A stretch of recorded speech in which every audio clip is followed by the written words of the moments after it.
They say that magic always comes with a price. But what happens when the bill comes due, and the universe cannot afford to pay it? In the realm of comic books, we are used to physical threats. An alien armada, a rogue robot, a tyrant with a superweapon. We know how to deal with these. You hit them hard enough, and they fall. But magic is different. Magic is the manipulation of reality itself.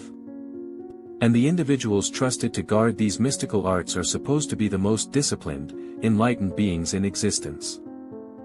But what if the guardian of reality suffers a loss so profound that his discipline shatters? What if the smartest, most powerful mystic in the universe decides that the rules of time and space no longer apply to him? Today, we are exploring the ultimate paradox of absolute power. We are looking at a reality where a sorcerer supreme didn't lose his mind to a demon or a villain.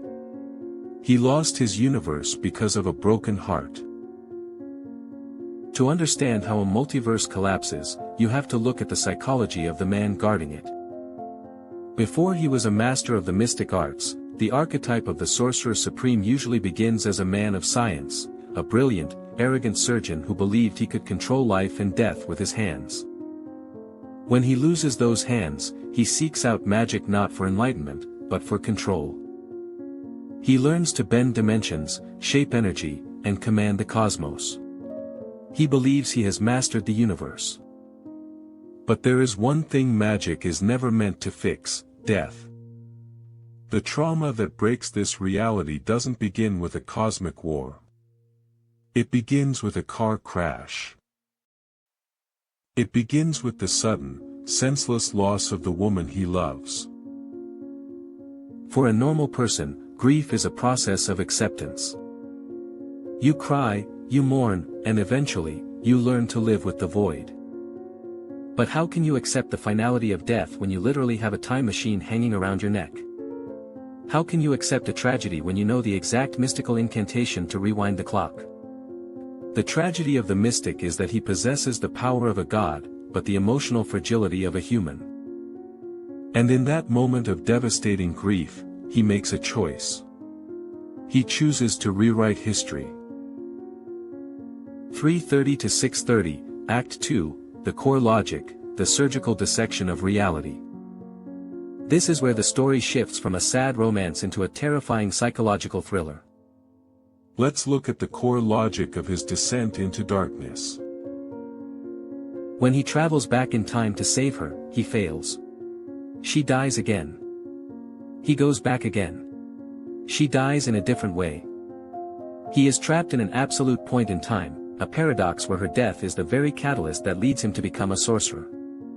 If she doesn't die, he never learns magic. If he never learns magic, he can't save her. But a genius doesn't accept a paradox, a genius looks for a loophole. His logic is terrifyingly rational. If the current rules of the universe won't allow him to save her, then he simply needs more power to break those rules. He isolates himself. He begins to absorb the energy of darker, forbidden entities. He consumes demons, mythical beasts, and eldritch horrors. For centuries, in a pocket dimension, he feeds. He tells himself that he is strong enough to contain the darkness, that the ends will justify the means. He isn't doing this because he wants to rule the world. He is doing it because he believes his intellect and his love give him the moral high ground. He approaches the fabric of reality like a surgeon, believing he can cut out the cancer of her death without killing the patient. He is completely blinded by his own hubris, convinced that he is the only one who truly understands how the universe should work. 6:30 to 9:30, Act 3, The Climax and Flaw, The Empty Void. The climax of this story is a masterpiece of cosmic irony. He actually succeeds. With the combined power of thousands of dark entities, he forces the universe to bend to his will. He shatters the absolute point. He saves her life. For exactly 1 second, he feels the triumph of a god who has conquered fate. And then, the universe begins to dissolve. This is the ultimate flaw of his logic: you cannot remove a foundational pillar of a house and expect the roof to stay up.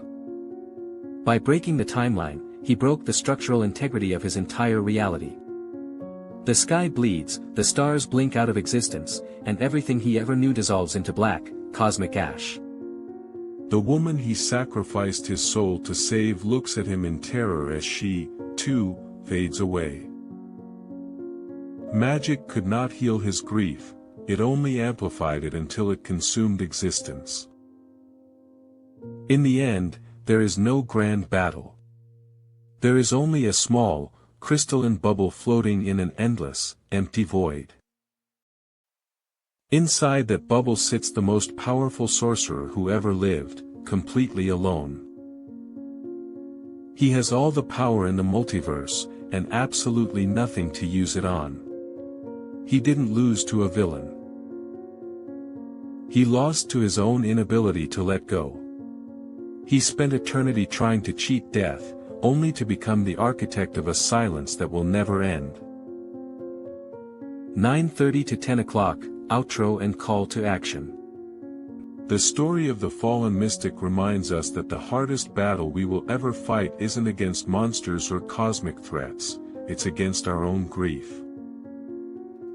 Sometimes, true strength isn't having the power to change the world, it's having the wisdom to accept the things you cannot change.